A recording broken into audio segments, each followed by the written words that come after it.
అంతరాయతిమిరోపశాంతయే శాంతపావనమచింత్య వైభవం తం నరం వపుషి కుంజరం ముఖే మన్మహే కిమపి తుందిలం మహః. వసుదేవసుతం దేవం కంసచానూరమర్దనం దేవకీ పరమానందం కృష్ణో వందే జగద్గురుం. శ్రీకృష్ణో వందే జగద్గురుం. జననీ జన్మభూమిశ్చ స్వర్గాదపి గరీయసి. మాతృదేవో భవ. భగవద్బంధువులకు, ఆత్మస్వరూపులకు, సత్యాన్వేషులకు స్వాగతం, సుస్వాగతం. తమిళులు వేదం కంటే కూడా వారి ద్రవిడ ప్రబంధాలకు, అంటే ఆల్వార్లు అని మనం ఎవరినైతే చెప్పుకుంటామో ఈ ఆల్వార్లు రాసినటువంటి గ్రంథాలకు ఎక్కువ ప్రాధాన్యత ఇవ్వడం అంటూ జరుగుతుంది. వీరు దీన్ని మరో వేదం అని చెప్పి చెప్పడం అనేటటువంటిది చాలా పాపులర్ విషయం. ఎక్కువ మంది ఏమని చెప్తారంటే ఇదే వేదం. సో కాబట్టి వాళ్ళు అదొక వేదం, ఇదొక వేదం, సంస్కృతంలో వచ్చింది ఒక వేదము, మా ద్రవిడ ప్రబంధాలన్నీ కలిపి ఒక వేదం, ఈ విధంగా రెండు వేదాలుగా చెప్పుకుంటారు. ఈ రెండు చదువుకున్న వాళ్ళని అబ్బో 2 వేద విద్యలు చేశాం మేము అని చెప్పేసి చెప్పుకుంటారు. మొదటిది.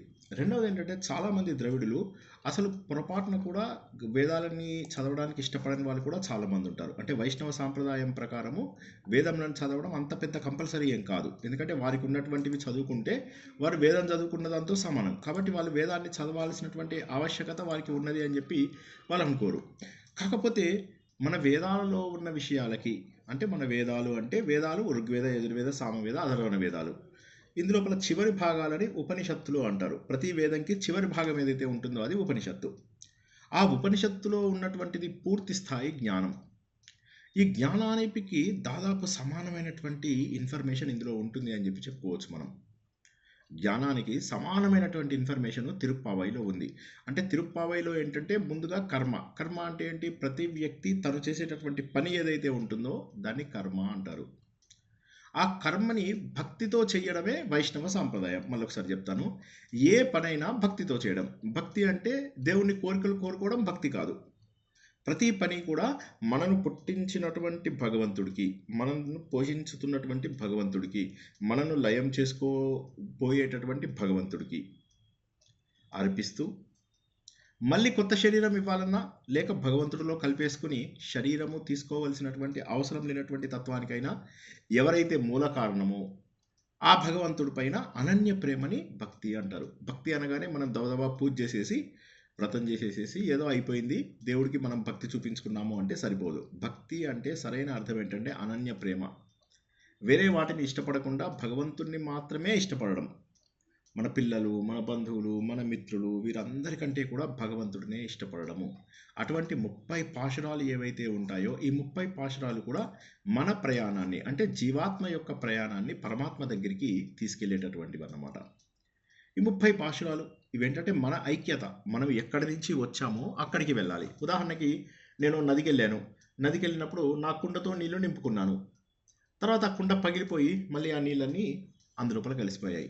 ఆ మట్టి ఏదైతే ఉందో ఆ మట్టి ఈ శరీరము, ఆ నీళ్ళు ఏవైతే ఉన్నాయో అది నది అయినటువంటి భగవంతుడి యొక్క చైతన్యం.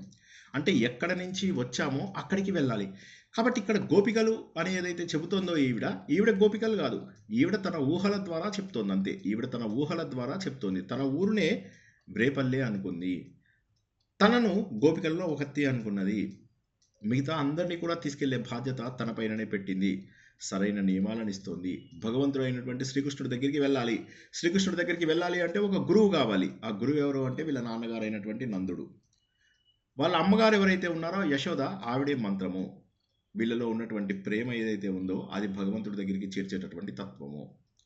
సో వైష్ణవ మతం అనేది మళ్ళీ ఎక్కడి నుంచి వచ్చింది అని మనం గుర్తించినట్లయితే వైష్ణవ మతం ఎక్కువగా కూడా ప్రేమతో వచ్చినటువంటిది అని చెప్పి చెప్పాలి. ప్రేమ, విపరీతమైనటువంటి ప్రేమ, శరణాగతి. ఇది మనకు అద్వైతంలో వాటిలో వీటిలో అంతగా కనిపించదు. కాకపోతే ఇది మహోన్నతమైనటువంటిది. ప్రేమ చాలా మహోన్నతమైనటువంటిది. ముందుగా ఏ పనికైనా కావాల్సింది ఏంటంటే ముందు మనము ఒక సిద్ధత, మనని మనము ప్యూరిఫై చేసుకోవాలి. ప్యూరిఫై చేసుకోవాలి అంటే ఏంటి? స్నానం చేసుకోవాలి. ఈవిడ చెప్పినటువంటి విషయాలు ఏంటి? మేము అనవసరమైనటువంటి అలంకరణలు చేసుకోము.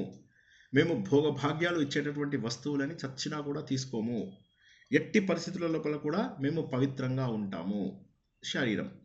మనస్సు లోపల ఏం చెప్తోంది? మేము ఎవరిపైన ఈర్ష్యాభావం ఉంచము, ఎవరిపైన ద్వేషం ఉంచుకోము, ఎవరిపైన కోపం ఉంచుకోము. మేమేం చేస్తామయ్యా అంటే మాతో పాటుగా అందరినీ కూడా తీసుకెళ్తాము. మాకు ఇంద్రియ నిగ్రహం కావాలి, వినయం కావాలి, మా శుద్ధి బాహ్య అభ్యంతర శుద్ధి అంటారు. ఈ బాహ్య అభ్యంతర శుద్ధిని చేసుకుని మేము భగవంతుడి వైపుకి వెళ్తాము. మాలో ఉన్న భోగాసక్తిని తగ్గించి భగవంతుడి దగ్గరికి వెళ్తాము అని చెప్పేసి వాళ్ళు భగవంతుడిని ప్రార్థిస్తున్నారు. తర్వాత పర్జన్యుడిని ప్రార్థించారు, వరుణదేవుణ్ణి ప్రార్థించి వర్షాలు కురిపించు, ఇక్కడ పంటలన్నీ కూడా అద్భుతంగా పండాలి. నువ్వు ఎలా ఉండాలి అంటే నల్లటి నీలమేఘ శ్యాముడులాగా ఉండాలి. నువ్వు వర్షాలు కురిపించు. అవి ఎలా కురిపిస్తావంటే శరవర్షాలు. నీ బాణం ఏదైతే ఉందో శార్గం అనేటటువంటిది, దాని ద్వారా బాణాలను కురిపించు. నీ చక్రంలో ఉన్న మెరుపులలాగా ఆకాశం అంతా కూడా మెరిసిపోవాలి. నీ శంఖంలాగా మేఘధ్వని వినిపించాలి అని చెప్పి అక్కడి నుంచి బయలుదేరి గోపికలందరినీ లేపాలి. మరి గోపికలందరిలో ఉన్నటువంటి తత్వం ఏమిటి? అందులో కూడా ప్రేమ ఉన్న తత్వం. ఆ గోపికలందరినీ లేపుతారు. లేపిన తర్వాత అప్పుడు భగవంతుడి ఇంటికి వెళ్తారు. భగవంతుడి దగ్గరికి వెళ్ళి నందగోపుడి ఇంటికి వెళ్తారు. వెళ్ళి అక్కడ ఉన్నటువంటి ద్వారపాలకులు ఎవరైతే ఉంటారో ఆ ద్వారపాలకులను లేపాలి. ద్వారపాలకులను లేపాలి అంటే మనం ఎక్కడ వెళ్ళినా ఏదో ఒక ఆటంకం ఉంటుంది. భగవంతుడి దగ్గరికి డైరెక్ట్గా వెళ్ళడానికి వీల్లేదు. ముందు మనని మనం శుభ్రపరచుకొని వెళ్తాం. తర్వాత భగవంతుడి దగ్గరికి వెళ్ళాలంటే ఏవో డాక్యుమెంట్స్ కావాలి. గవర్నమెంట్ ఆఫీస్కి వెళ్తాం, ఏదో ఒక డాక్యుమెంట్స్ చూపించాలి మనం. అలాగ భగవంతుడి దగ్గరికి వెళ్ళాలి అంటే మాలో ప్రేమ ఉంది, మేము దొంగలం కాదయ్యా, మేము ఆయన మీద ప్రేమతో వచ్చిన వాళ్ళము అని వాళ్ళందరినీ కన్విన్స్ చేయాలి. అలా కన్విన్స్ చేసి లోపలికి వెళ్ళాలి. లోపలికి వెళ్ళిన తర్వాత ఏమవుతుంది?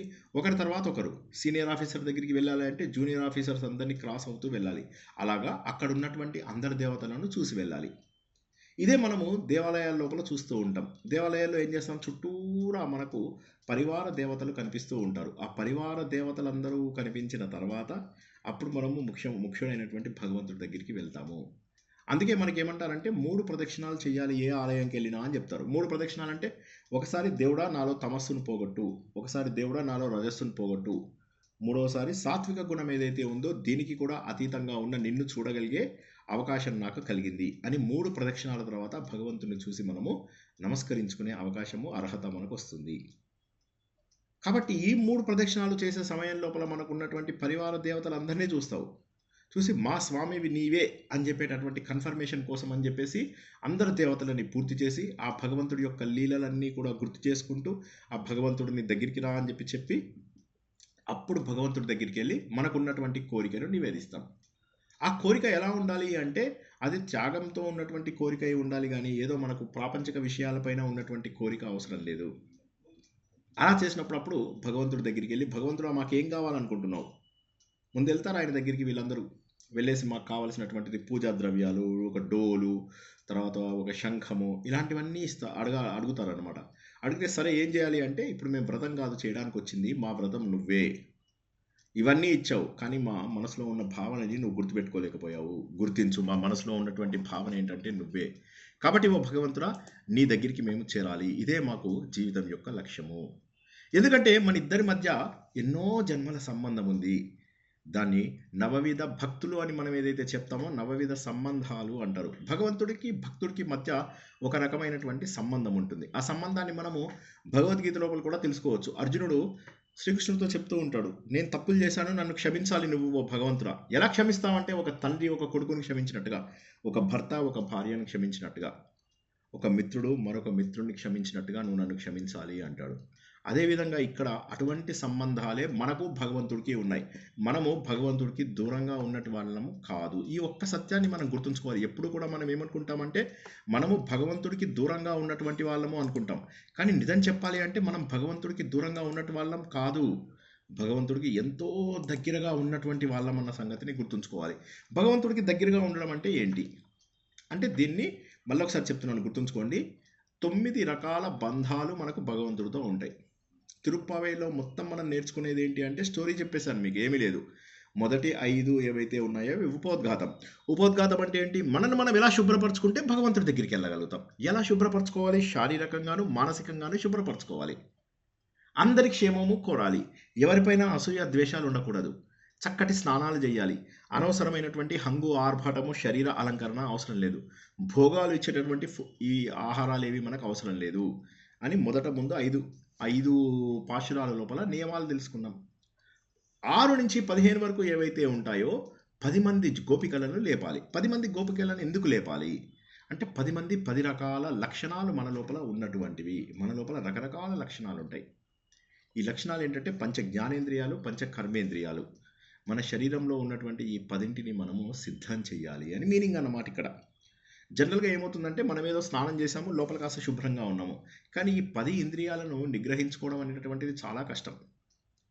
ముందు కర్మ ఇంద్రియాలను కాళ్ళు, చేతులు, నోరు ఇవన్నీ వీటన్నిటిని నిగ్రహించుకుంటాం. తర్వాత కళ్ళు, ముక్కు, చెవులు, స్పర్శ వీటితోటి వచ్చేటటువంటి సుఖాలను నిగ్రహించుకోవాలి. ఇలా 10 మంది గోపికలను లేపడము అంటే మీనింగ్ ఏంటంటే మనలో ఉన్నటువంటి బద్ధకాన్ని తొలగించుకోవడము, మనలో ఉన్నటువంటి అహంకారాన్ని తొలగించుకోవడము. వీళ్ళు వెళ్తుంటే మధ్యలో ఒక అమ్మాయి బాగా రిచ్ అమ్మాయి ఉంటుంది. అమ్మాయి నువ్వు రిచ్ అమ్మాయివే, కాకపోతే బయట ఇంతకంటే ఎక్కువ రిచ్‌నెస్ ఇచ్చేటటువంటి దేవుడున్నాడు రావాలి అని. ఒక అమ్మాయి పడుకుంటూ ఉంటుంది. ఆ అమ్మాయిని అమ్మ పడుకోకు, వచ్చేసేయి బద్ధకం పనికిరాదు అని ఒక అమ్మాయిని తీసుకెళ్తారు. ఇంకో అమ్మాయి నిద్రపోతూ భగవంతుడి యొక్క తన్మయత్వంలో ఉంటుంది. అమ్మ అలా కళలలో నువ్వు భగవంతుడిని చూస్తూ ఉండడం కాదు, డైరెక్ట్‌గా భగవంతుడి దగ్గరికి వెళ్దాం రా. సో ఊర్లో అందరూ వచ్చేసారు. కానీ ఈ 10 మంది రాలేదుట. ఈ 10 మందిని సిద్ధం చేయడము రెండవ భాగం తిరుప్పావైలో. మూడో భాగంలో ఏంటి? ఆయన ఇంటి ముందు కూర్చున్నారు. ఆయన ఇంటి ముందు కూర్చుని మెల్లగా ద్వారపాలకులని కన్విన్స్ చేశారు. తర్వాత వాళ్ళ నాన్నగారిని, అమ్మగారిని, అన్నయ్యను వీరందరినీ ఒకరి తర్వాత ఒకరిని లేపుతున్నారు. డైరెక్ట్‌గా భగవంతుడిని లేపలేదు. లేపకుండా ముందు లేపుదాం అనుకుంటారు. తప్పు తెలుసుకొని మళ్ళీ ఇదే సీక్వెన్స్‌లో అందరినీ లేపుతారు. లేపిన తర్వాత అప్పుడు భగవంతుడి దగ్గరికి చేరుకుంటారు. చేరుకొని భగవంతుడి యొక్క భార్య అయినటువంటి నీలాదేవి. ఎవరి నీలాదేవి? ఎవరైనా చెప్పగలరా? నీలాదేవి ఎవరో చెప్పగలరా? ఎక్కడ వచ్చింది నీలాదేవి శ్రీకృష్ణుడి భార్యగా? అందులో యశోద దగ్గర ఉన్నప్పుడు శ్రీకృష్ణుడికి పెళ్ళయిందా? ఇది ఎప్పుడైనా విన్నారా మీరు? ఎవరైనా జవాబు చెప్పగలరా?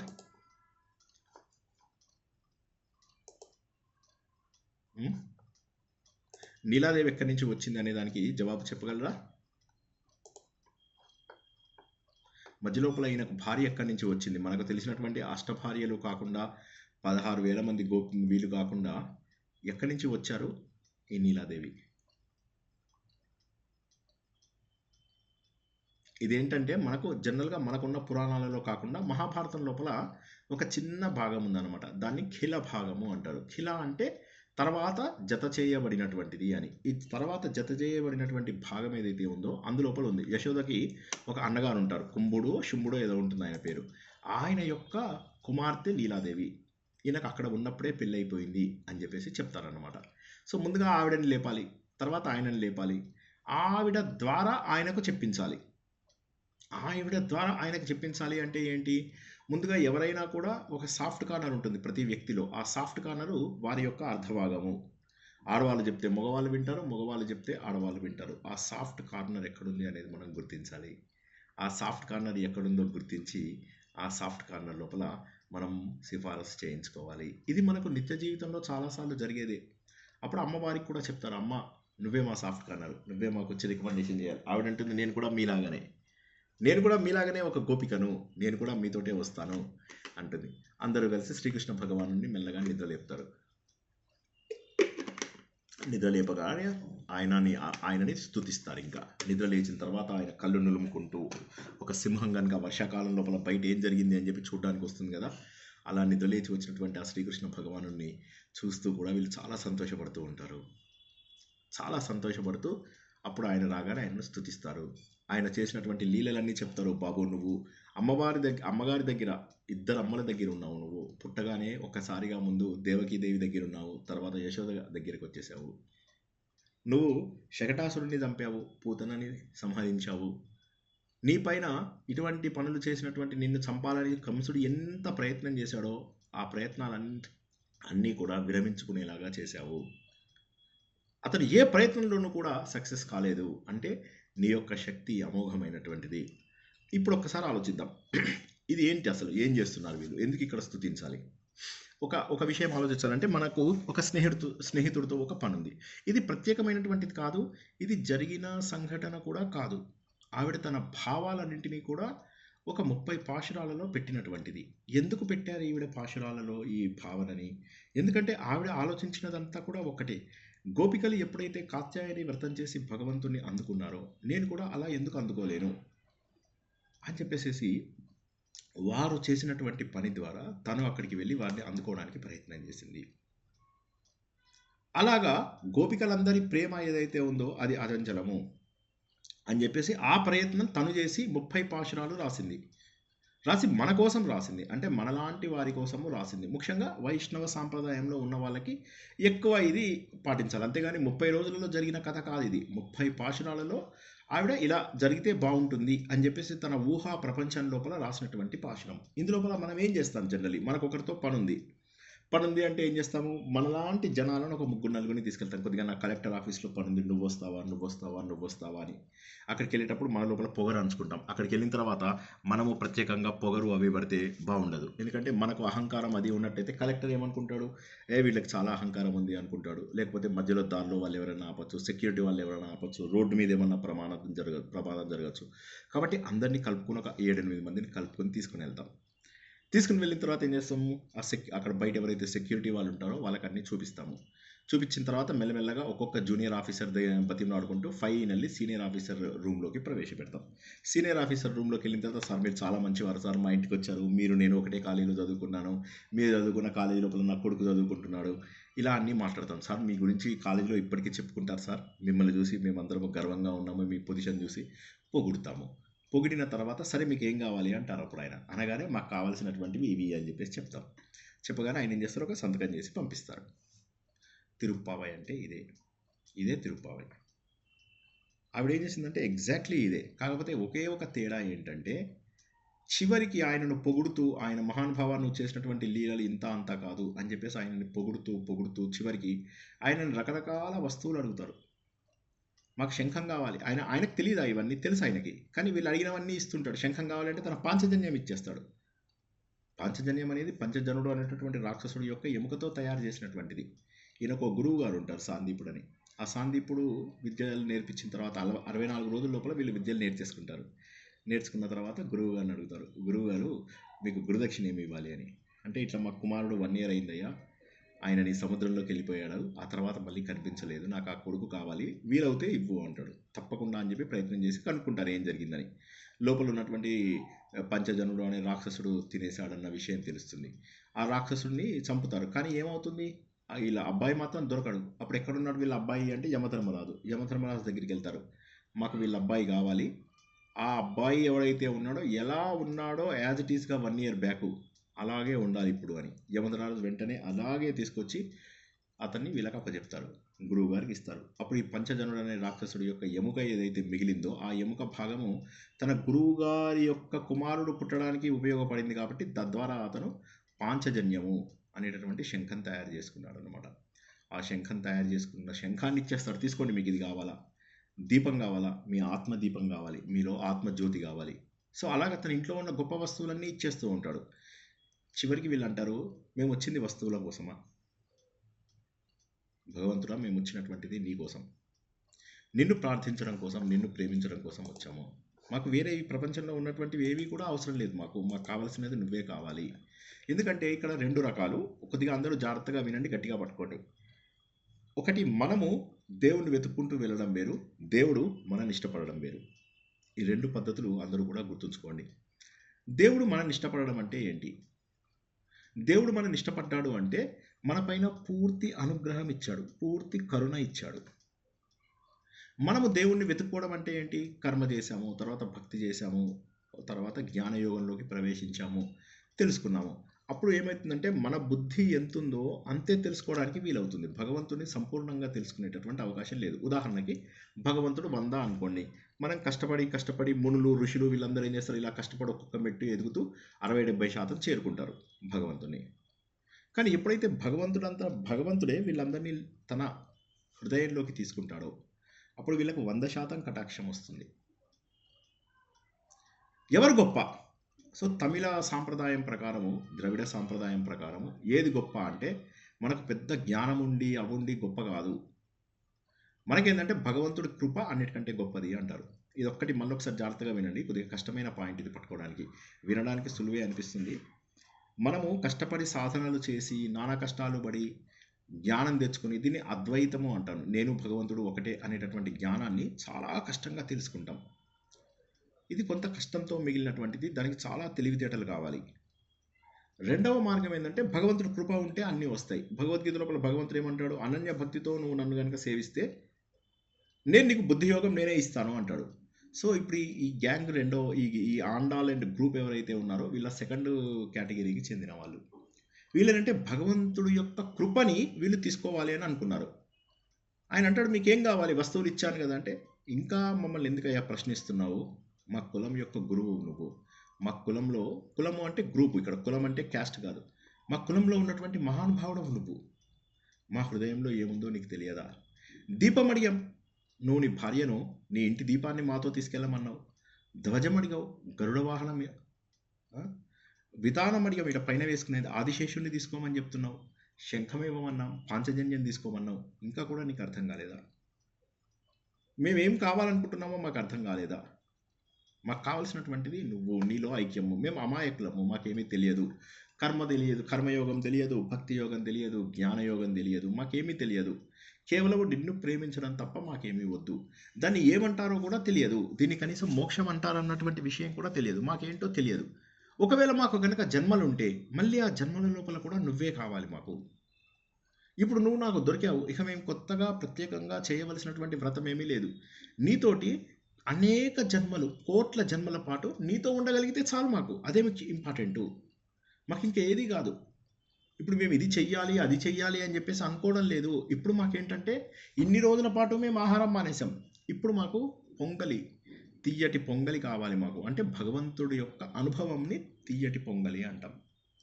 మాకు ఆ తియ్యటి పొంగలి కావాలి. మాకు జ్ఞానం లేదు, మాకు ఏ విధమైనటువంటి ఇది లేదు.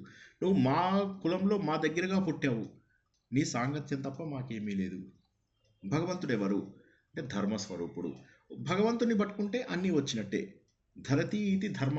భగవంతుడు ధర్మస్వరూపుడు. ఆయనను పట్టుకుంటే ప్రపంచంలో ఉన్నటువంటి ధర్మం అంతా కూడా మనకు వచ్చేసింది.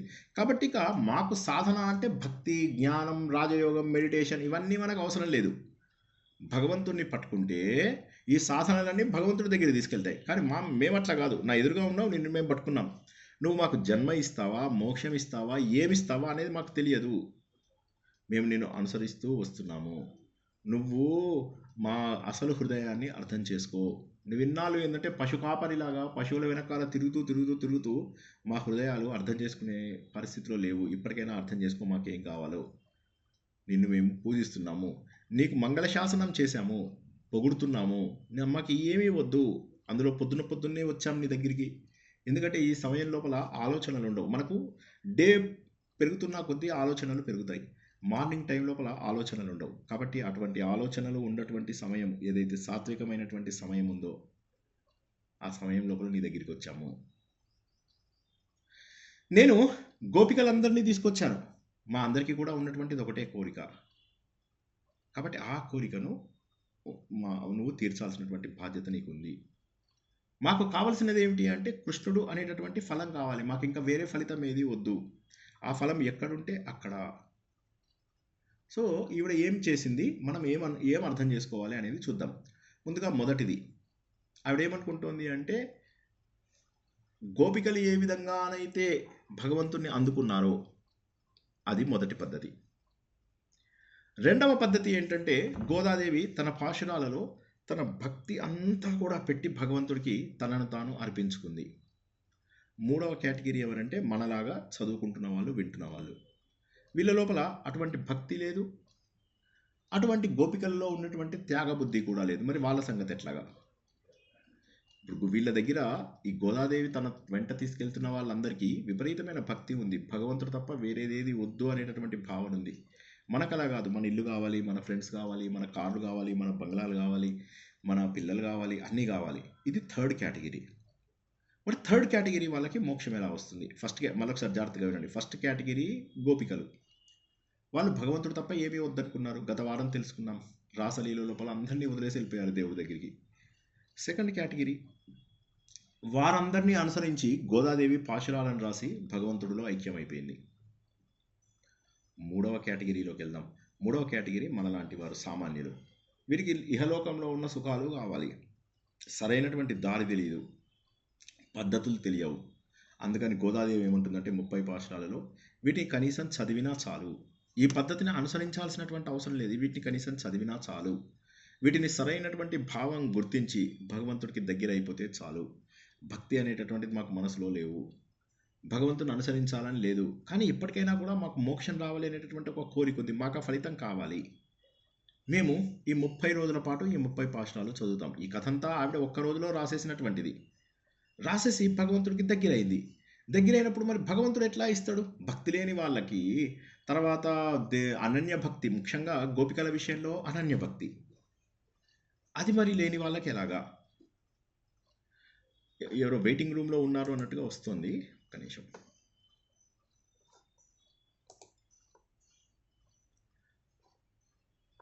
ఒక్క నిమిషం. Okay okay. సో ఇప్పుడు అందరూ జాయిన్ అయినట్టే అనుకుంటాను. ఎవరికి ఏమి ఇబ్బంది లేదు కదా? వినిపిస్తుంది కదా? వాయిస్ అది క్లియర్గానే ఉందా?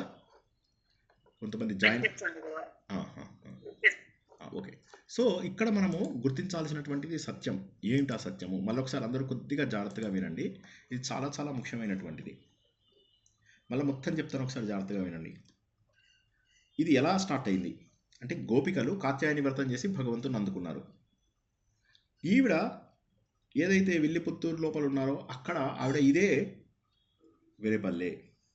ఇక్కడే శ్రీకృష్ణ భగవానుడు ఉన్నాడు. ఇక్కడున్న దేవుడే రంగనాథుడే ఇక్కడ శ్రీకృష్ణుడు.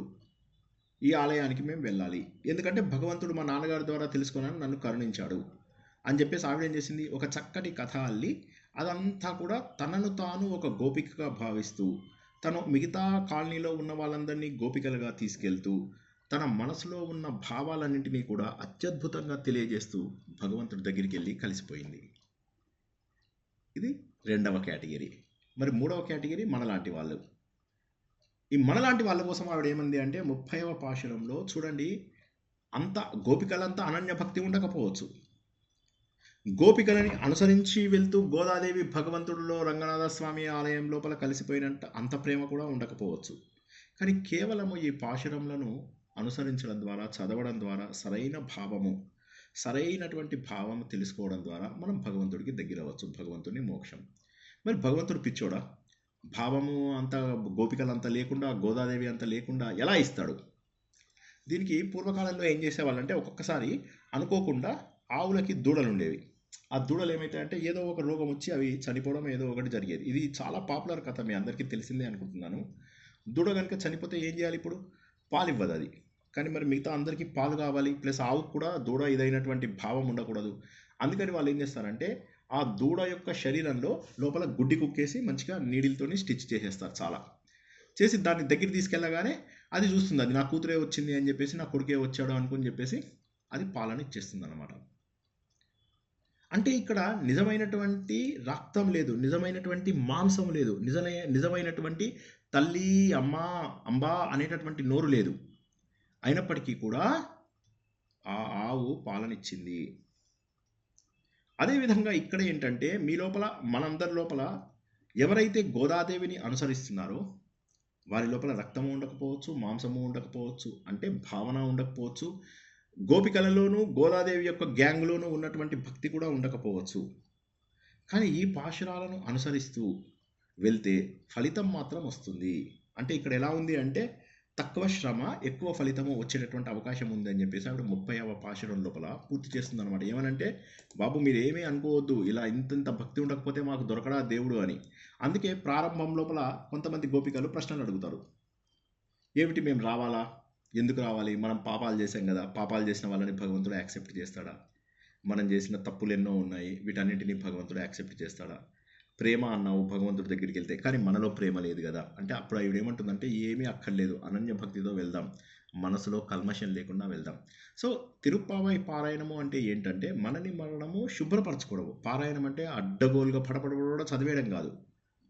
భగవంతుడికి భక్తుడికి మధ్య ఉన్నటువంటి 9 సంబంధాలని ఏమంటారంటే నవవిధ సంబంధాలు అంటారు. ఇందులో ఈ 3 సంబంధాలు ఏవైతే ఉన్నాయో మనం ఆల్రెడీ భగవద్గీతలో తెలుసుకున్నాం. అందులో మొదటిది పితృడు, పుత్రుడు, తండ్రి, కొడుకులు. ఈ తండ్రి కొడుకు, భగవంతుడు తండ్రి అయితే మనమంతా కూడా ఆయన యొక్క కుమారులము. ప్రేమ ఆటోమేటిక్గా ఉండి తీరాల్సిందే. భగవంతుడు రక్షకుడు, మనము ఆయన ద్వారా రక్షింపబడే వాళ్ళము. ఇది రెండవ సంబంధం. అంటే ఏంటంటే, ఒక్కొక్క సంబంధము ద్వారా భార్య, భర్త, భగవంతుడు భర్త, ఇక్కడ ఉన్న వాళ్ళందరూ భార్య. ఆయన భగవంతుడు ఎవరైతే ఉన్నాడో ఆయననేమో యజమాని, మనము సేవకులము.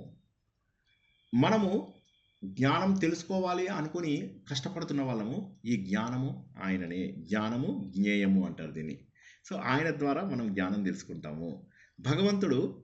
భగవంతుడు ఉన్న వాటన్నింటికీ కూడా ఆస్తికి అంతా కూడా యజమాని. మనము వారసత్వ సంపద తీసుకుంటున్నటువంటి వ్యక్తులము. దీన్ని స్వామి అంటారు. భాగస్వామ్యము అని విన్నారు కదా. స్వామ్యము అంటే ఆయన ప్రాపర్టీకి మనము ఆయన తర్వాత తీసుకునేది మనమే. భగవంతుడు ఆధారము, మనము ఆధేయము. అంటే ఆయన పైన ఆధారపడినటువంటి వాళ్ళము. ఇది మనకు తిరుప్పావై మొత్తం ఇదే. భగవంతుడు ఆత్మ, మనము శరీరము. ఈ శరీరం వదిలేస్తే మనం ఆత్మ. Man minus mind is equal to God. ఆ మైండ్ అనేది తీసేయండి, man is equal to God. So మనం ఏంటంటే భగవంతుడు ఆత్మ, మనం శరీరం ధరించాం. ఈ శరీరం కనుక వదిలేస్తే మళ్ళీ మనము భగవంతుడిలోకి కలిసిపోతాము. భగవంతుడు అనుభవాన్ని ఇచ్చేవాడు, మనమంతా కూడా అనుభవాన్ని తీసుకునే వాళ్ళం. అంటే ఆయన దాత, మనమేమో యాచకులము. ఈ 9 రకాల సంబంధాలు ఏవైతే ఉన్నాయో ఇవి మనకు ప్రతిరోజు భగవంతుడు. అంటే అందుకోసమే అందరూ ఏమంటారంటే నీకు ఏ వస్తువు దొరికినా కూడా ఇది భగవంతుడిది అనుకో, ఏ పని జరిగినా ఇది భగవంతుడిది అనుకో. మనకు అందుకే ఇవి ఉంటాయి, ఏమంటారు, పంచ మహావాక్యాలు కాదు, పంచ అమృతాలు. భగవంతుడి యొక్క పంచ అమృతాలు అంటారు. పంచ అమృతాలు అంటే ఏంటంటే నేను భగవంతుడికి చెందినవాడిని, నేను నివసించే ప్రదేశం అంతా కూడా భగవంతుడిదే, ప్రదేశం అంతా కూడా భగవంతుడిదే. నేను సేవించే ప్రతి వస్తువు భగవంతుడిదే, నేను చేసేటటువంటి ప్రతి కర్మ కూడా భగవంతుడిదే. భగవంతుడు ఇచ్చిన వాటితోటే భగవంతుడి వ్యక్తులైన అందరినీ సేవిస్తూ ఉంటాను. ఇది సారము. తిరుప్పావైలో కూడా ఏమంటారంటే ఈ 9 సంబంధాలు ఏవైతే ఉన్నాయో భగవంతుడికి భక్తుడికి మధ్య, ఆ 9 సంబంధాలు మనకు ఉన్నాయి కాబట్టి మనకు భగవంతుడితో అనుమానం ఉండకూడదు. అంటే నా లోపల ప్రేమ అంతా సరిగా లేదు, నేను అంత సరిగా సాధన చేయలేదు అని బాధపడకూడదు. కానీ ఒకటి ఉండాలి, భగవంతుని చేరుకోవాలనేటువంటి కోరిక కంపల్సరీగా ఉండాలి. ఉదాహరణకు మా తండ్రి ఆస్తి నాకు కావాలి. నేనేమో మంచి పనులు చేయను, ఎప్పుడు తండ్రితో తిట్టు తింటూ ఉంటాను. అయినప్పటికీ కూడా తండ్రి ఆస్తి నాకే వస్తుంది. తండ్రి విల్లు రాసినా రాయకపోయినా కూడా గవర్నమెంట్ నాకే ఇస్తుంది. దాని మీద హక్కు నాకే ఉంది. భగవంతుడి దగ్గరికి చేరుకునే హక్కు మన అందరిది. మరి ప్రాబ్లం ఏమొస్తుందంటే ఈ వ్యక్తికి అసలు ఆస్తి అవసరం లేదనుకోండి, ఫర్ ఎగ్జాంపుల్ కొడుకుకి. అలాంటి సమయాలలో తప్ప అన్ని సమయాలలో భగవంతుడి దగ్గరికి మన అందరికీ వెళ్ళే అవకాశం ఉంది అని చెప్పి తిరుప్పావేలుపల చెప్తుంది. అంటే ఈ 9 బంధాల యొక్క రూపము. ఎందుకు భగవంతుడి దగ్గరికి వెళ్ళారు, అందువల్ల ఏం కావాలి, మీరు అందరూ ఎందుకు వచ్చారు నా దగ్గరికి అంటే ఏం లేదు, మేము ఒక వ్రతం చేస్తున్నాము, దానికి వస్తువులు కావాలి అనగానే ఆయన తన దగ్గర ఉన్న గొప్ప వస్తువులన్నీ ఇస్తాడు. ఏమయ్యా గొప్ప వస్తువులన్నీ ఇచ్చావు, అన్నిటికంటే గొప్పదైనటువంటి నీ స్నేహం మాకు కావాలి, నీ ప్రేమ మాకు కావాలి. అది మాకు అందించినట్లయితే ఇక మాకేమీ కూడా అవసరం లేదు ఈ ప్రపంచంలో. వాటి గురించి ఎన్ని రోజులుగా కష్టపడుతున్నాము అని చెప్పగానే అప్పుడు ఆయన కరుణిస్తాడు. అంటే ఇక్కడ అర్థం ఏంటంటే భగవంతుడి దగ్గరికి వెళ్ళి వీళ్ళు చేస్తున్నటువంటి సాధన మనం నిత్య జీవితంలో చేస్తున్నదే. ఒక ఉద్యోగం కావాలన్నా, ఒక అవసరం ఎవరితోనన్నా ఉన్నా, ఒక వ్యక్తితో మనకు అవసరం ఉంది, వెళ్ళేటప్పుడు ఒక 2-3 వెంట తీసుకెళ్తాము. ఇలా ఒక్క నిమిషం, మళ్ళీ ఎవరు అడ్మిట్ అవుతున్నా. సో వాళ్ళందరినీ కూడా మనం ఏం చేస్తాము, వాళ్ళందరూ వస్తారు మన ఇంటికి, వచ్చిన వాళ్ళందరినీ మనం తీసుకెళ్తాము. అయ్యో ఫలానా పని ఉంది అని చెప్పి అక్కడికి వెళ్తాము, మన పని గురించి మాట్లాడతాము, వాళ్ళని పొగుడుతాము. చివరికి మన అవసరంకి తగ్గట్టుగా వాళ్ళ దగ్గర సిగ్నేచర్ ఏదో తీసుకుని బయటకు వచ్చేస్తాము. ఇదే నిజమైన జీవితం. అదేవిధంగా వీళ్ళు ఏం చేశారంటే భగవంతుడి దగ్గర కూడా ఆ ప్రేమ అనేటటువంటిది పట్టుకుని ఆ భగవంతుని ప్రేమిస్తున్న గ్యాంగ్ సత్సంగత్యం ఏదైతే ఉందో, సత్సాంగత్యం ఏదైతే ఉందో చాలా ముఖ్యము. సత్సంగత్వే నిస్సంగత్వం, నిస్సంగత్వే నిర్మోహత్వం, నిర్మోహత్వే నిశ్చలతత్వం, నిశ్చలతత్వే జీవన్ముక్తి. అటువంటిది కావాలి. కాబట్టి ఇది కావాలి అంటే ముందు మెల్లమెల్లగా మనలో అహంకారం పోవాలి. అందుకోసమే ఈ సాధన. ఎప్పుడైతే అహంకారం పోతుందో అప్పుడు మనకు గోపికలంతా భక్తి లేకపోయినా, గోదాదేవిలాగా పూర్వజన్మ సుకృతం లేకపోయినా మనం అందుకోగలుగుతాము. మన అహంకారం పోవడమే ముఖ్యము. ఇందులోపల భగవంతుడు ఆత్మ, మనం శరీరము. భగవంతుడు ఈ డబ్బు అంతటికి ఇది మనం ఆయన యొక్క వారసులము. భగవంతుడు యజమాని, మనము ఆయన యొక్క సేవకులము. అద్భుతమైనటువంటి గోదాదేవి జననం. మహాభక్తుడు విష్ణు చిత్తుడు, ఈయననే మనం పెరియాల్వార్ అంటాం. ఆయన ఎలాంటి వాడంటే పెరియ ఆళ్వారు ఈ మిగతా ఆళ్వారులందరూ కూడా వారిని వారు 12 మంది ఆళ్వార్లు ఉంటారు మొత్తం. ఈ 12 మంది ఆళ్వార్లలో కూడా 11 మంది వాళ్ళని వాళ్ళు గోపికలుగా భావిస్తారు. ప్రేమ అనేది జనరల్‌గా ఎట్లా ఉంటుందంటే జనరల్‌గా స్త్రీ పురుషుల మధ్య ఉండే ప్రేమ అత్యంత గొప్పగా ఉంటుంది. వీళ్ళందరూ ఏం చేస్తారంటే భగవంతుడు పురుషుడు అన్నప్పుడు నేను స్త్రీ అన్నప్పుడు ప్రేమ ఎక్కువగా ఉంటుంది అని 11 మంది ఆళ్వార్లు కూడా వారిని వారు గోపికలుగా భావిస్తూ ఆయనకు దగ్గరగా ఉంటారు. ఆయన ప్రేమకు పాత్రుడైతారు. పెరియ ఆళ్వార్, పెద్ద ఆళ్వార్ ఈయన ఏం చేశాడు అంటే తన కుమార్తె ఇక్కడ ఉంది. ఈయన ఎప్పుడు కూడా భగవంతుడి యొక్క తన తల్లిగా భావించేవాడు. తను కూడా ఆడరూపమే తీసుకున్నాడు. తీసుకుని తనను తాను యశోదగా భావించాడు పెరియ ఆళ్వార్. అందువల్ల ఏమైంది, ఆయనకు వాళ్ళ ఇంట్లోపల గోదాదేవి దొరకడం జరిగింది. భూదేవి యొక్క రూపమైనటువంటి గోదాదేవి దొరకడం జరిగింది. ఆవిడ భూదేవి యొక్క అవతారము. అద్భుతమైన గోదా అని చెప్పేసి చక్కగా పేరు పెట్టుకుని ఆనందంగా పెంచుకుంటుంటూ చివరికి ఆమె అర్పిస్తున్నటువంటి మాలలే భగవంతుడికి అత్యంత ఇష్టమైనటువంటివి అన్న విషయాన్ని తెలుసుకుని పొంగిపోయాడు. ఆండాల్ నన్ను కాపాడు తల్లి అని చెప్పేసేసి చివరికి నీకేం కావాలమ్మా, వివాహం సమయమైందంటే నాకు వివాహం చేసుకుంటాను, కానీ కేవలము భగవంతుని మాత్రమే నేను వివాహం చేసుకుంటాను అని చెప్పగానే ఈయన చాలా సంతోషపడతారు. కానీ మళ్ళీ ఒకవైపు అనుమానం కూడాను. కానీ తనను తాను యశోదగా భావిస్తూ భగవంతుడి యొక్క తల్లిగా తనను తాను భావిస్తున్నాడు పెరియ ఆళ్వార్. ఒక 2 విషయాలు మళ్ళీ నేను చెప్తాను, రిపీట్ చేస్తాను, గుర్తుంచుకోండి. మొదట్లోపల మనం ఏం చేశామంటే కొంతమంది మనకు భగవంతుడి పైన ప్రేమ ఉంటే గొప్పన, భగవంతుడికి మనపైన అనుగ్రహం ఉంటే గొప్పన అనే విషయము ఒకసారి ముందు మాట్లాడుకున్నాం ఈరోజు. భగవంతుడికి మనపైన అనుగ్రహం ఉంటే గొప్ప, అప్పుడు అది సంపూర్ణంగా దొరుకుతుంది. ఉదాహరణకి మన బాసు మనని ఇష్టపడ్డాడు అనుకోండి, ఇష్టపడితే మనకు కావాల్సిన ప్రమోషన్స్, కావాల్సిన డబ్బు, కావాల్సిన వస్తువులు దొరుకుతాయి.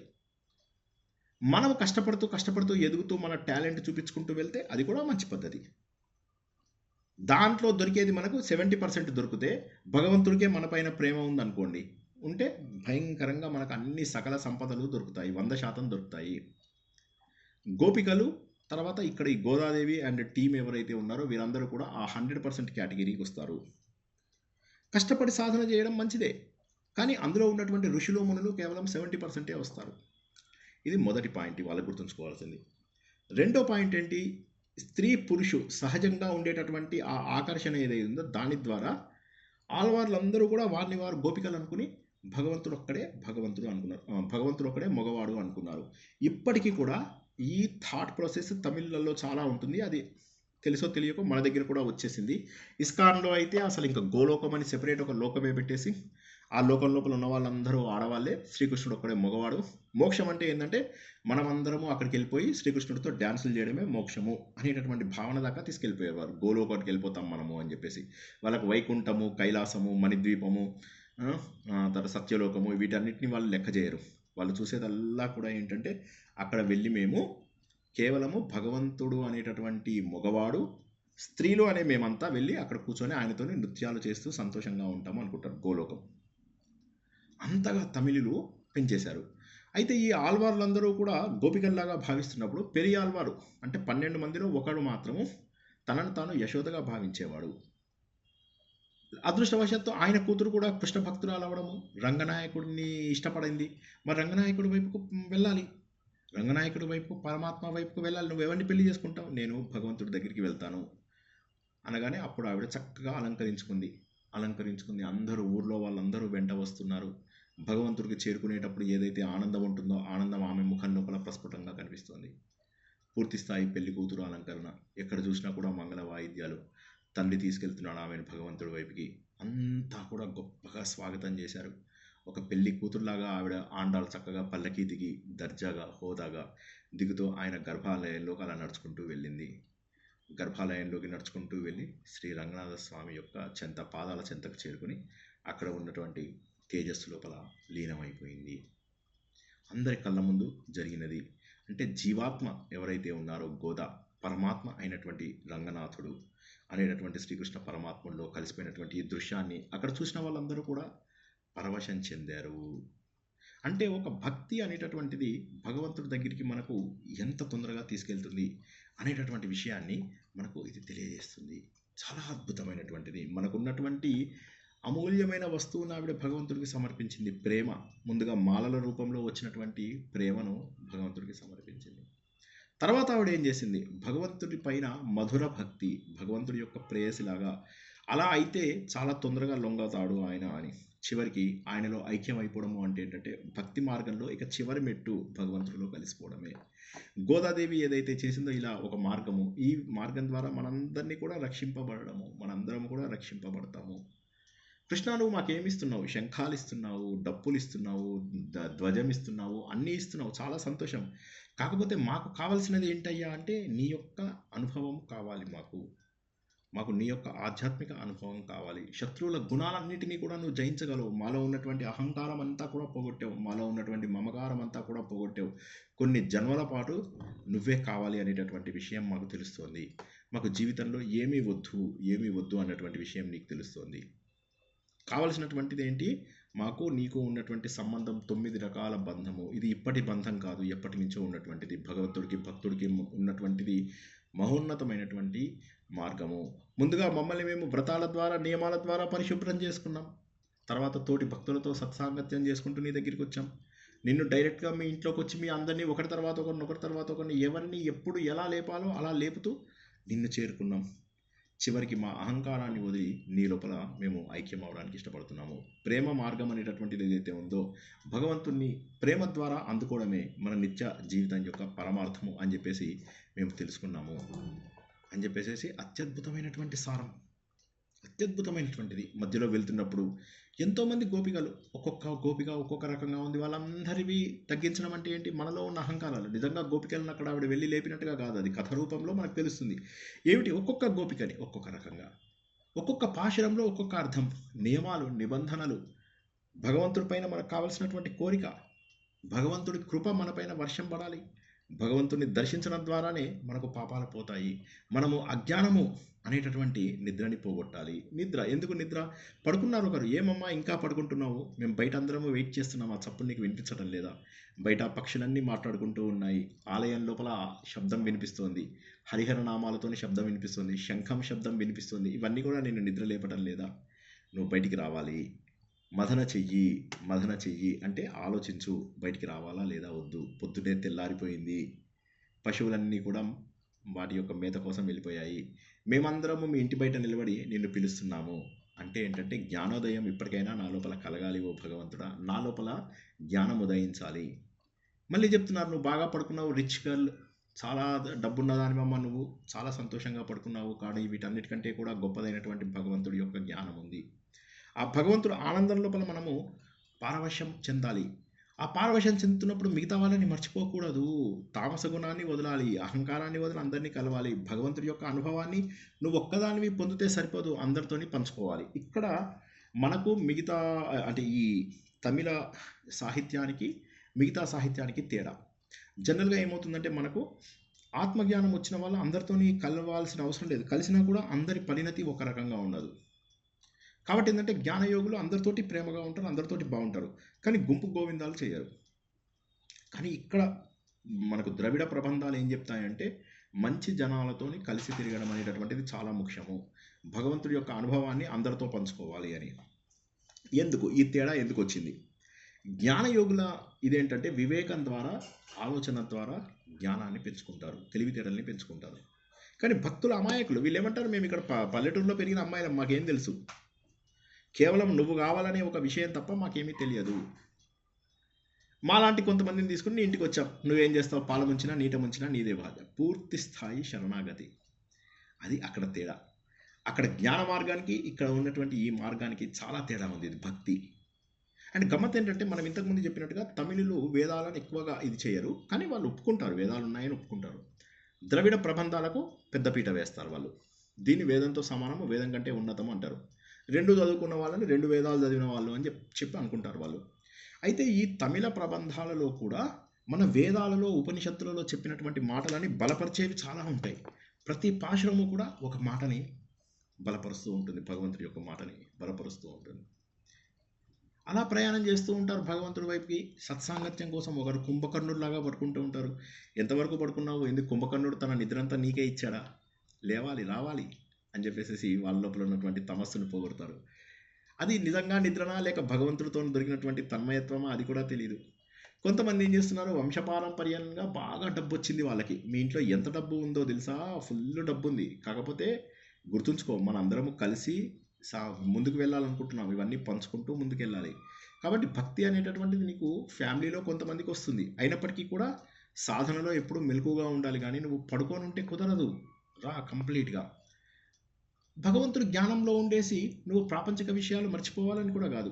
వీటన్నింటినీ కూడా నువ్వు చేస్తూ, ప్రాపంచిక విషయాలను కూడా చేస్తూ, నీ బాధ్యతలను చేస్తూ, బాధ్యతలు వదిలేసి వెళ్ళిపోవడం కాదు, బాధ్యతలు చేస్తూనే భగవంతుడి వైపు మనం అందరము కలిసి ప్రయాణం చేద్దామని తర్వాత పాశురంలో చెప్తారు. తర్వాత పాశురంలో భగవంతుడి యొక్క గుణగణాలను పొగుడుతూ ప్రకృతిలో ఇలాంటి మార్పులన్నీ వస్తున్నాయి. మన కృష్ణ భగవానుడు ఇన్ని చేసినటువంటి భగవంతుడు శకటాసురుడిని చంపాడు, రావణాసురుడిని సంహరించినటువంటి రాముడి యొక్క రూపము, పక్షులు మేల్కొన్నాయి, శుక్రగ్రహము ఆల్రెడీ కనిపిస్తుంది మనకు, తెల్లారితే శుక్రగ్రహం కనిపిస్తుంది. అండ్ తర్వాత మనకు గురుగ్రహం వెళ్ళిపోతూ ఉంటుంది. గురుగ్రహం వెళ్ళిపోయి శుక్రగ్రహం వచ్చింది, ఇంకా కూడా లేవేంటి అంటే ప్రకృతిలో వస్తున్నటువంటి మార్పులను చూస్తూ సూర్యుడు యొక్క ఉదయానికి అస్తమానికి తగ్గట్టుగా మన సాధన ఉండాలి. సూర్యోదయంతో మన సాధన, ఆహారాలు అన్నీ కూడా ఉండాలి. అవన్నీ ఉండాలి కదమ్మా. సూర్యోదయం అయిపోయింది, ఇక నువ్వు రావాలి గుర్తుంచుకో. ఇంకొక అమ్మాయి తను పడుకుంటుంది, అందరినీ లేపుతాను నీకెందుకు, నేను లేపే బాధ్యత నాది అని చెప్తుంది. కానీ తనే అందరికంటే ఎక్కువ పడుకుంది. ఏమమ్మా అమ్మ అందరినీ లేపుతానని చెప్పేసి అన్నావు, ఇప్పుడు ఏం చేస్తున్నావు, నువ్వే పడుకున్నావు, ఇది న్యాయమా? నీ మాట నువ్వు చెల్లుకో.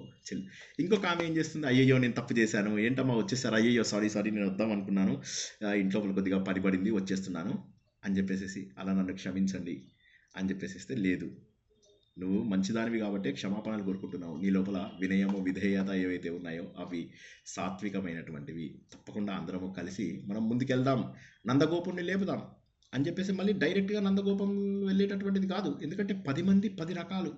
భక్తి మార్గంలో ఒక ఆవిడ కొత్తగా వచ్చిన ఆవిడ, అందుకే పక్షుల యొక్క కూతలు, శంఖధ్వని ఇటువంటి విషయాలన్నీ కూడా ఆవిడ మర్చిపోయింది. రెండో ఆవిడకి ఏంటంటే క్యూరియాసిటీ ఉంది. క్యూరియాసిటీ ఉన్నప్పటికీ కూడా బయట శబ్దాలను పట్టించుకోవట్లేదు. అంటే భగవంతుని తనలో తను ప్రార్థిస్తూ బయట శబ్దాలను పట్టించుకోని అమ్మాయి. ఇంకొక ఆమె ఏంటంటే చాలా తెలివైనటువంటి అమ్మాయి, జ్ఞానం ఉంది, కానీ అది ఇంకా సరిగా ఉదయించలేదు పొద్దున్నే. ఇంకొక ఆవిడ చక్కగా మంచి రత్న ఖచ్చిత సింహాసనంలో పడుకొని ఉంది. అంటే అనుభవంలో ఉండిపోయి, భగవంతుడి యొక్క అనుభవంలో ఉండిపోయి మిగతా వాళ్ళని పట్టించుకోకుండా. ఇంకొక ఆవిడ మంచి నిద్రలో సుఖంగా ఉంది, కానీ మిగతా వాళ్ళతో పంచుకోవడం మర్చిపోయింది. సాధన పూర్తయిపోయిందని భ్రమపడకు. సాధన అనేది భగవంతుడిలో కలిసిపోయేదాకా కూడా సాధన చేస్తూనే ఉండాలి. ఒక స్టేజ్ వచ్చాక చాలామంది ఏమనుకుంటారంటే ఇక చాలు అనుకుంటారు, అక్కడికి ఆపేస్తారు. అలాంటిది తప్పు. నువ్వేమో ఓ ఉత్తమ వంశంలో పుట్టావు, చాలా అందగత్తేవి, నువ్వు కూడా ఇలా ఆపితే కష్టము. నీకేంటంటే భగవంతుని అందుకునే అవకాశం మా అందరికంటే ఎక్కువ ఉంది. కొంతమందికి పుట్టుకతోటే బెటర్ ఆపర్చునిటీస్ వస్తాయి. నువ్వు అలాంటి దానివి, నువ్వెందుకు పడుకున్నావు? అలా పడుకోకూడదమ్మా. చక్కటి అందమైన దాన నీ కళ్ళు ఏకాగ్రతను సూచిస్తున్నాయి. ఆ ఏకాగ్రతగా ఉన్న కళ్ళు మూసుకొని ఉండకు, కళ్ళు తెరుచుకొని ఉండు. వాగ్దానం చేసినవో అమ్మాయి రా, బయటికి రా. అందరినీ లేపుతానన్న అమ్మాయి తొందరగా బయటికి రా. ఇవన్నీ కూడా మనలో ఉన్న లక్షణాలనే ఊహించాలి తప్ప ఎవరో ప్రత్యేకంగా ఉన్న లక్షణాలు కాదు. మనందరము కూడా బద్ధకంలో ఇవే పనులు చేస్తూ ఉంటాం. ఆ లక్షణాలన్నిటినీ గుర్తిస్తూ మెల్లమెల్లగా నందగోపుడు దగ్గరికి వెళ్ళారు. ద్వారపాలకులకు చెబుతున్నారు, అయ్యో మా లీడర్ అయినటువంటి నందగోపుడు, ఆయన ఇంటికి మేము వచ్చాము. మేము ఎవరు అనుకుంటున్నాం? శ్రీకృష్ణ భగవానుడిని ప్రేమించడానికి, సేవించడానికి వచ్చిన వాళ్ళం. మేమేం చీటర్సం కాదు, కేవలం భక్తులము.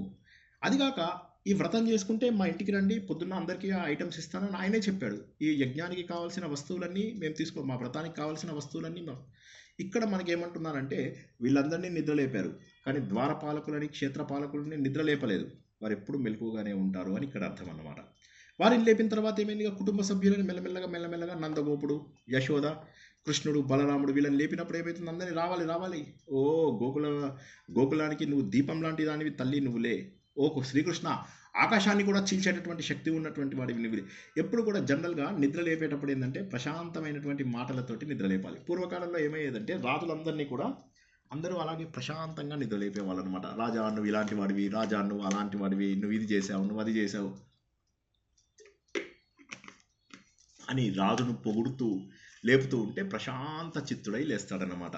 అదేవిధంగా రాముణ్ణి కౌసల్య సుప్రజా రామద్వార ఇలా లేపడం, నాయన టైం అయింది చూడు, సంధ్యావందనం టైం అయింది, నువ్వు ఎలాంటి వాడివి, నరశార్థుల, సింహం లాంటి వాడివి, పులి లాంటి వాడివి, నరులలోనే పులి లాంటి వాడివి, వచ్చేసాయి అత్యంత శ్రేష్టమైనటువంటి వాడివి అని చెప్పి ఇలా పొగుడుతూ లేపడం జనరల్గా.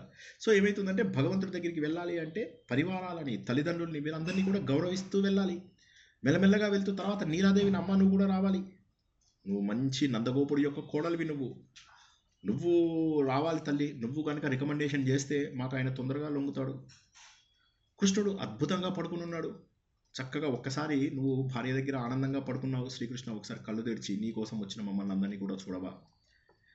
నీలాదేవి, నేను కూడా మీలాంటి వారిని, మీలాంటి దాన్ని నన్ను కూడా మీతో తీసుకెళ్ళండి. ద్వారపాలకుడు అంటే మనకు గురువు అనుగ్రహం ఉందా లేదా, ఎవరు అనుగ్రహం కావాలో వారు, ఇంకా మిగతా పరివారాలు, భగవంతుడికి పరివారం ఉంటుంది కదా, వారందరి అనుగ్రహం ఉందా లేదా. నీలాదేవి అంటే మనకు రికమెండేషన్ ఇచ్చేటటువంటి వ్యక్తులు ఉన్నారా లేదా. తర్వాత భగవంతుడిని కీర్తి చేయాలి. నీ పరాక్రమం మామూలైనటువంటి పరాక్రమమా, కోరుకోగానే కావలసినటువంటి వస్తువులు ఇస్తావు. పాలు ఇవ్వాలి అంటే ఇక్కడ ఎన్ని ఆవులు ఉన్నాయంటే కుండలు నిండిపోయాన్ని పాలు ఇస్తాయి. అదేవిధంగా నువ్వు కూడా అంతే, నీ ప్రేమ అమోఘమైనటువంటిది. నీ శత్రువులు కూడా నీ పరాక్రమం కోడిపోయి ఇట్లా నీ పాదాల దగ్గర చేరుకుంటారు. మేమంతా కూడా అలాంటి వాళ్ళమే. మాకు ఏమీ లేదు అహంకారము. ఇటు శత్రువులు నీ దగ్గర తగ్గే ఉంటారు, ఇటు నిన్ను ప్రేమగా ఉన్న వాళ్ళకి నువ్వు ప్రేమను పంచుతావు. అందరము సమానమే భగవంతుడి దగ్గర. ఒకళ్ళు ఎక్కువ ఒకళ్ళు తక్కువ కాదు. సూర్యుడున్నాడు, తన వెలుతురుని అందరికీ సమానంగా ఇస్తాడు. వీళ్ళు దేవతలు కొద్దిగా ఎక్కువ ఇద్దాం వీళ్ళకి, రాక్షసులు వీళ్ళకి ఎక్కువ ఇస్తామన్నాడు. అందరికీ సమానంగా ఇస్తావు. అటువంటి భగవంతుడివి నువ్వు. అందుకే నీ దగ్గరికి వచ్చాము. మేము ఎవరమైనా సరే నీ దగ్గరికి రావాల్సిందే. ఈ ప్రపంచంలో ఉన్నటువంటి రాజులంతా కూడా వాళ్ళ అహంకారాలన్నీ పోగొట్టుకున్నారు. అటువంటిది నువ్వు ఒక్కసారి కళ్ళు తెరిచి మమ్మల్ని చూడు. నీ కటాక్షం మా మీద పడితే, అంటే ఒకసారి భగవంతుడు చూపు మన మీద పడితే చాలు. ఉదాహరణకి మనము సినిమా హీరోయిన్స్ కానీ వాళ్ళు కానీ వచ్చి ఏమన్నా షాప్స్ అవి ఓపెన్ చేయడానికి వచ్చినప్పుడు పరిగెత్తుకుంటూ వెళ్తాం కదా. సార్ మేము వెళ్ళాం సార్ అనకండి, నేను వెళ్ళేవాడిని. నా కాలేజ్ డేస్ లోపల నాకు శ్రీదేవి అంటే చాలా ఇష్టం అన్నమాట. అప్పట్లో ఆవిడ వైభవ్ అని అది ఓపెన్ చేయడానికి వచ్చింది. నేను నా ఇంజనీరింగ్ కాలేజీలో ఒక్క క్లాస్ కూడా మొత్తం 4 ఏళ్లలో నేను 2 క్లాసులు ఆబ్సెంట్ అయ్యి ఉంటాను అంతే. అలాంటిది నేను ఆ రోజు క్లాస్ ఎగ్గొట్టి శ్రీదేవి వచ్చిందని చెప్పి అక్కడికి వెళ్ళామన్నమాట. వెళ్తుంటే ఇట్లా చెయ్యి ఊపుతున్నాం అనమాట. ఎక్కడైనా మమ్మల్ని ఒక చూపు చూస్తే చాలు శ్రీదేవి అన్నట్టుగా. సో ఆఫ్టర్ ఆల్ మనకు ఒక మనుషుల మీదనే ఇంత ప్రేమ ఉంటే భగవంతుడి పైన ఎంత ప్రేమ ఉండాలనేది గుర్తించండి. కాబట్టి మమ్మల్ని చూడు, ఆ చూపులు మా మీద పడితే చాలు, మా పాపాలన్నీ కూడా నశించిపోతాయి అని. అంటే వీళ్ళు ఏంటంటే భగవంతుడిని మేల్కొల్పే పద్ధతి ప్రకారం మేల్కొల్పుతున్నారు. భగవంతుడు నిద్రపోతాడా? నిద్రపోడు. కాకపోతే అదొక భావం అంతే, అదొక భావం. భగవంతుడు నిద్రపోతే ప్రపంచం మునిగిపోతుంది, అదొక భావం అన్న విషయాన్ని గుర్తుంచుకోవాలి. నువ్వు ఇక్కడ కూర్చుంటే మెల్లగా లేచాడు, లేస్తే బాగా లేచావులే, నువ్వు మంచిగా వర్షాకాలం లోపల సింహం లేచినట్టుగా లేచావు, కళ్ళు నులుముకుంటూ అవి చేసి కళ్ళు ఎర్రబడ్డాయి, జూలిలా విదుర్చుకుంటున్నావు. అలా కాదు, ముందు వచ్చి హాల్లో వచ్చి సోఫాలో కూర్చో, సింహాసనంలో కూర్చో. అక్కడ కూర్చుంటే ఒక రాజులాగా మాట్లాడతావు. రాజులాగా మాట్లాడినప్పుడు మాట ఇచ్చిందని వెనక్కి తీసుకునే అవకాశం లేదు. సింహాసనంలో కూర్చో, మా ఆలగించు అని చెప్పేసి ఆయన తీసుకెళ్తారు అనమాట. అంటే భగవంతుడు ఎంత శాంతమూర్తో అంత పరాక్రమవంతుడు అని కూడా చెప్పడం ఇక్కడ. అది కాకేంటి, భగవంతుని ఎక్కడ ఉంచితే అక్కడే భగవంతుడు మనకు అనుగ్రహం ఇస్తాడు. ఆయనని ముఖ్యంగా ఏ పొజిషన్లో ఉంచాలి, సింహాసనంలో కూర్చోబెట్టాలి. అటువంటి భగవంతుడు మనకు కావాలి అని చెప్పేసి చెప్తున్నారు. చెప్పి అప్పుడు ఆయన కూర్చున్న తర్వాత ఆయనకు మంగళశాసనం అంటే భగవంతుడిని పూర్తి స్థాయిలో ప్రేమిస్తూ ఆయనను స్తుతి చేయడము, ఆయనకు దిష్టి తగలకుండా చేయడం. ఏమని దిష్టి? మనం రకరకాల పాటలు పాడుతూ ఉంటాం దిష్టికి. ఇక్కడ కూడా ఆయన చెప్తాడు, నువ్వు ఎలాంటి వాడివి, వామన రూపంలో ఉన్నటువంటి వాడివి, త్రివిక్రముడులాగా ఎంతో ఎదిగిపోయావు, రావణాసురుని సంహరించినటువంటి శ్రీరాముడి రూపం కూడా నువ్వే, గోవర్ధన గిరిని ఎత్తినటువంటి ఆ చేతులకు నీకు నమస్సులు. ఓ భగవంతుడా, నీ క్షేమాన్ని కోరుకుంటున్నాం, నువ్వు మా క్షేమాన్ని కోరుకో. భగవంతుడికి ఎప్పుడు కూడా మనం జయం అంటాం, భగవంతుడికి విక్టరీ అని కాదు. భగవంతుడికి ఎప్పుడు విజయమే. కానీ ఆ విజయాన్ని ఆయనకు గుర్తు చేయడమే ఇది చాలా ఇంపార్టెంట్. మంగళశాసనం అనేటటువంటిది చాలా ఇంపార్టెంట్. అప్పుడు ఆయన అంటాడు, అప్పుడు చెప్తారు, అని చెప్తూ ఆయనను పొగుడుతారు.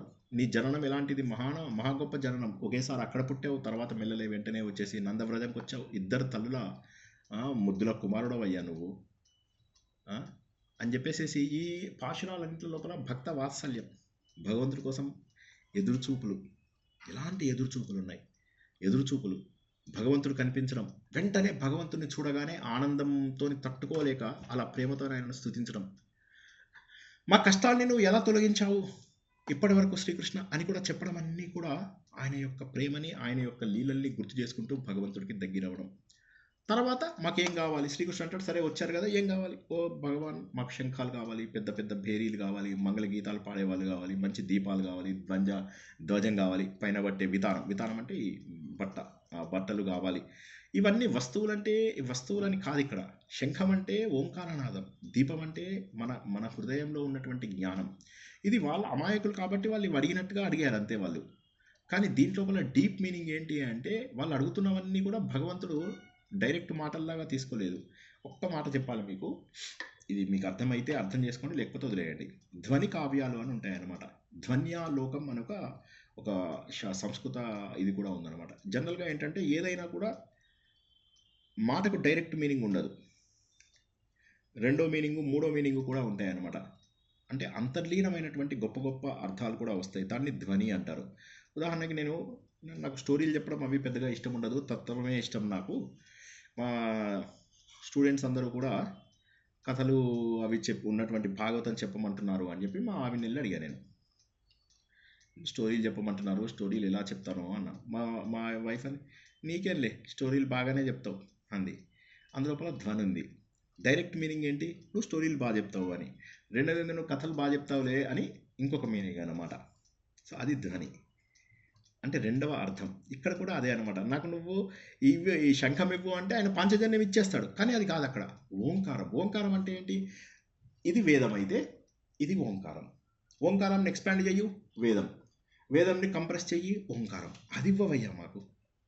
ఆత్మజ్ఞానం అంటే ఏంటి? నా లోపల ఉన్నటువంటి చైతన్యం వెలుగు పొందాలి, అది దీపము.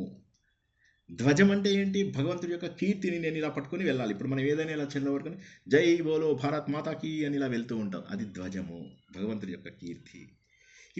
ఇవేవైతే ఉన్నాయో ఇవన్నీ కూడా మనకు ఆధ్యాత్మిక చిహ్నాలు. ఒక వ్యక్తి లోపల ఏవైతే ఆ సింబల్స్ ఉన్నాయో అవన్నమాట. ఆయన అంటాడు సరే ఇస్తాం. అప్పుడు ఆయన ఏమంటాడు, ఇప్పుడు కనుక నువ్వు మాకు కలిసిపోయావంటే మాకు తియ్యటి పొంగలి అంటారు. ఈ తియ్యటి పొంగలి అనేటటువంటిది ఏదైతే ఉందో ఇది మనము ఆహారంగా పెట్టడం మనం చూస్తూ ఉంటాం. ఈ మాసంలో ఉన్నటువంటి వ్రతంలో అదొకటి. కానీ దాని మీనింగ్ ఏంటంటే, ఇప్పటి వరకు మేము ఏ అలంకారాలు చేసుకోలేదు, ఏ భోగభాగ్యాలు అనుభవించలేదు. ఈ రోజు నుంచి నువ్వు మాకు దొరికావు కాబట్టి మేము హ్యాపీగా ఆ భోగభాగ్యాలను అనుభవిస్తాము. అంటే ముక్తి అన్నిటికంటే ఎక్కువ ఆనందం. ఎందుకు? ముక్తి అంటే సత్ చిత్ ఆనంద స్వరూపం. సత్ చిత్ ఆనంద స్వరూపం, దానిని మేము చేరుకుంటాము. కాబట్టి నువ్వు తప్ప మాకెవరూ లేరు. ఆయన అన్ని వస్తువులు ఇస్తాడు, ఇస్తే నువ్వు నేను వేరు కాదు. మనము 9 రకాల బంధాలతో ఉన్న వాళ్ళము.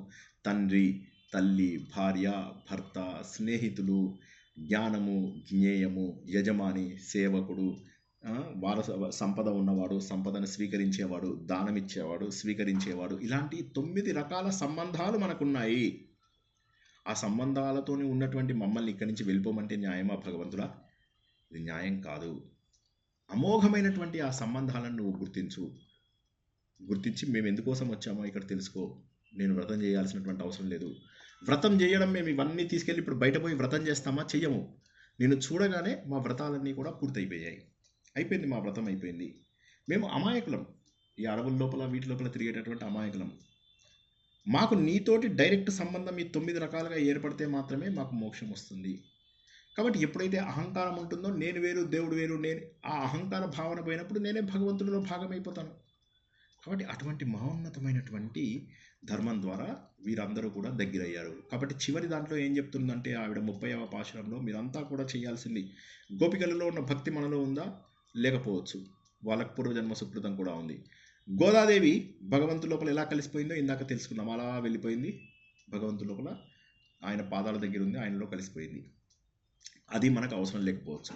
కానీ మనము 3వ మార్గం, ఈ 30 పాశురాలను భావయుక్తంగా పఠించడం ద్వారా లౌకిక పనులు చేసుకుంటూ కూడా భగవంతుని చేరుకోగలుగుతాం. ఎందుకంటే ఆధ్యాత్మికతలో మొదటి మెట్టు ఏంటంటే భావం తెలుసుకోవడం, అర్థం తెలుసుకోవడము. అహంకారం వదిలేయాలి, చెడు లక్షణాలను వదిలేయాలి. భగవంతుడికి నాకు 9 రకాల సంబంధం ఉంది అని చెప్పి తెలుసుకున్న వాళ్ళు మాత్రమే భగవంతుని చేరుతూ అలా భగవంతుడిలో ఐక్యమైపోతూ ఉంటారు. భగవంతుడి కృప మన మీద ఉన్నప్పుడు అది 100%. మనము సాధన చేసుకుంటూ చేరుకుంటాం 60-70%.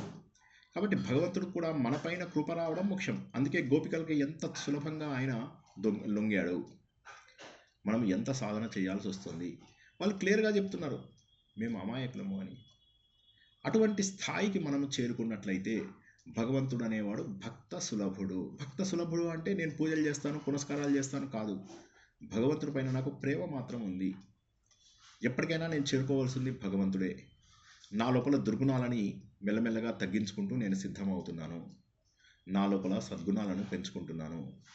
నేను భగవంతుడిలో కలిసిపోవడం అంటే అహం బ్రహ్మాస్మి, తత్వమసి, అయమాత్మ బ్రహ్మ, ప్రజ్ఞానం బ్రహ్మ, సర్వం ఖలివిదం బ్రహ్మ, బ్రహ్మ సత్యం జగత్మిథ్య.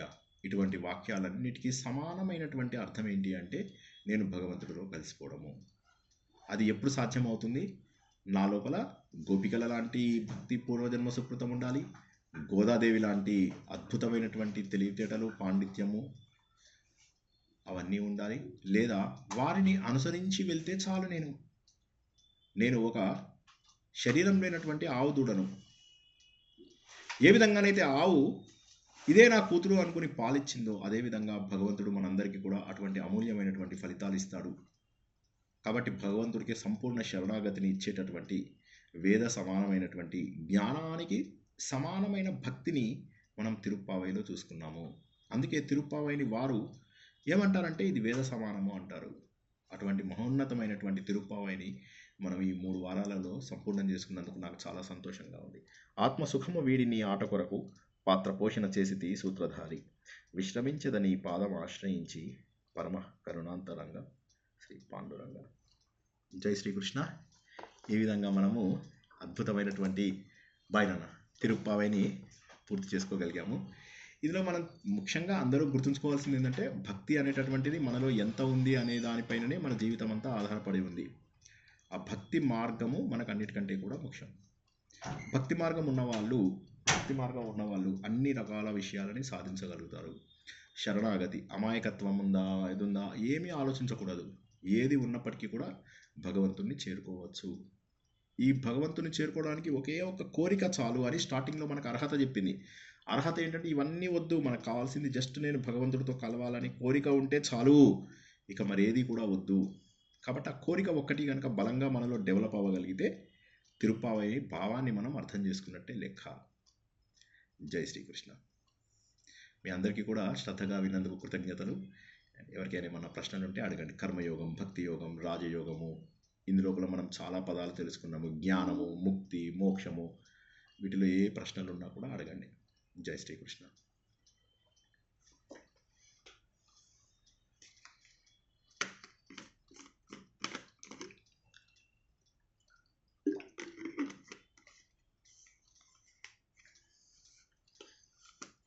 అందరికీ వినిపించిందా అసలు ఇప్పటిదాకా? నేను మాట్లాడుతూ మాట్లాడానని అనుకుంటున్నానా నేను? వినిపించింది గురుగారు.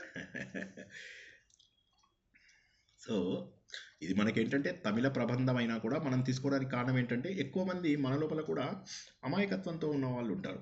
ఇప్పుడు చాలామందికి ఏమవుతుందంటే తల్లిదండ్రులు చెప్పరు కర్మయోగము, భక్తి యోగము, రాజయోగము, జ్ఞానయోగము, భగవంతుడు ఒక్కడే, భగవంతుడికి అనేక రూపాలు మనం ఇచ్చుకున్నటువంటివి, భగవంతుడు నిరాకారుడు, ఇవన్నీ కూడా మనకు తల్లిదండ్రులు చిన్నప్పటి నుంచి చెప్పరు, నేర్పించరు. మనం చాలా కష్టంగా వేదం కానీ వేద సారం కానీ నేర్చుకోవాల్సినటువంటి అవసరం మన పైన ఉంది. కాకపోతే తిరుప్పావైలో ఏంటంటే ఇవన్నీ మనకు అవసరం లేదు, భగవంతుడి పైన భక్తి ఒకటి చాలదా అని చెప్పేసి చెప్తారు. శరణాగతి సరిపోదా, ఏం చేశారని చెప్పి గోపికలకి భగవంతుడి యొక్క అనుభవం వచ్చింది. కేవలం ఆ ఒకే ఒక పాయింట్ పట్టుకుని గోదాదేవి కూడా భగవంతుడి అనుభవాన్ని ఎవరైనా పొందవచ్చు. చివరికి చెప్తుంది మేమంతా అమాయకులం, జ్ఞానం లేని వాళ్ళము అని. ఈ పాయింట్ మనం గుర్తించాలి. ఎందుకంటే మిగతా అన్ని చోట్ల కూడా ఇప్పుడు మా గ్రూప్స్లో వేరియస్ థింగ్స్ మేము నేర్పిస్తూ ఉంటాం, ఆత్మబోధ విషయాలు ఇవన్నీ కూడా. కానీ వాటన్నిటికంటే కూడా ముఖ్యం ఏంటంటే భగవంతుడికి నిజంగా శరణాగతి అనగానే మనం ఏం చేస్తామంటే ముందు కోరికలతో స్టార్ట్ చేస్తాం. గుడికి వెళ్ళాము అంటే రూపాయి ఇచ్చాము అంటే 1,00,000 రూపాయల కోరికలతో ప్రారంభిస్తాము. కానీ కోరికలతో వచ్చేది భక్తి కాదు.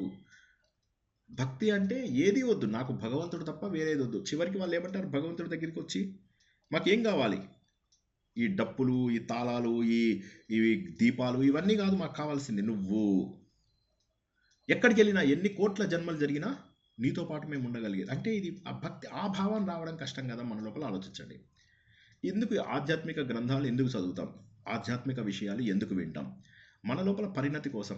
మనం పరిణతి ఎందుకు రాదు మన లోపల? ఎందుకంటే మనకు బయట యాక్టివిటీస్ ఎక్కువ ఉంటాయి. బయట యాక్టివిటీస్ ఎక్కువ ఉండేసరికి ఏమవుతుందంటే ఆధ్యాత్మిక చింతన రాదు మన లోపల. దానికోసం ప్రత్యేక సమయం తీసుకోం మనం. మ్యాక్సిమం 6 గంటలు, 6 రోజు మొత్తంలో 1 గంట, 2 గంటలు. అలాంటప్పుడు భగవంతుడు ఎలా అర్థమవుతాడు? కాబట్టి మనకు ఆ భావం భగవంతుడు మనకు తెప్పించాలి. అంటే ఇవి నిరంతరము ఈ సాధనలో ఉన్న వాళ్ళకి ఆ భావం తప్పకుండా దొరుకుతుంది. ఎన్ని మార్గాలున్నా కూడా సులువైన మార్గము వైష్ణవ సాంప్రదాయం ద్వారా వారు తీసుకొచ్చినటువంటిది. విష్ణుమూర్తికి సంబంధించిన అన్ని కథలను కూడా వైష్ణవులు, ఈ ఆళ్వార్లు చెప్పినట్టుగా ఇంకెవరూ చెప్పలేదు. వాళ్ళు ఒక వేదమే. వైష్ణవ సాంప్రదాయం అనేది ఒక పెద్ద మతమే. అందులోకి వెళ్ళారంటే ఇక వేరేవేవి అర్థం కూడా కావు, అంత డీప్గా వెళ్ళిపోతారు. మనం అన్నీ పాటించం వాళ్ళవి. తిరుప్పావై ఒక్కటి మాత్రం ప్రతి సంవత్సరము అందరూ కూడా భక్తికి పీక్, ఇది పినాకిల్. కాబట్టి దీన్ని మాత్రం అందరూ కూడా ఫాలో అవుతారు. మీ అందరికీ అర్థమైందని ఆశిస్తున్నాను. ప్రశ్నలు ఏం లేకపోతే ముగించుకుందాం. మళ్ళీ ఎప్పుడైనా ఇలాగే అవకాశం వచ్చినప్పుడు మరోసారి కలుద్దాం. ఇంకెవరికైనా ప్రశ్నలు ఉంటే లాస్ట్ మినిట్ అడగచ్చు. ఒక 1 మినిట్ చూసి ముగించుకుందాం. చాలా బాగా చెప్పారు గురువు గారు, మాకు బాగా నచ్చింది. Thank you ma'am.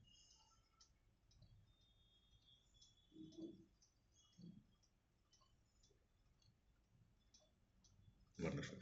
అందరూ కూడా శరణాగతి అనేటటువంటి మార్గంలో వెళ్తూ భగవంతుడిని చేరుకుంటారని, తిరుప్పావై యొక్క అసలు హృదయాన్ని, నిజమైనటువంటి భావాన్ని అర్థం చేసుకుంటారని, వీలైనన్ని సార్లు పునశ్చరణ చేసుకుంటూ మన జీవితంలో దానికి తగ్గటువంటి మార్పులు చేసుకుంటూ ఉంటారని ఆశిస్తూ ఈ ప్రవచనాన్ని ముగిస్తున్నాము.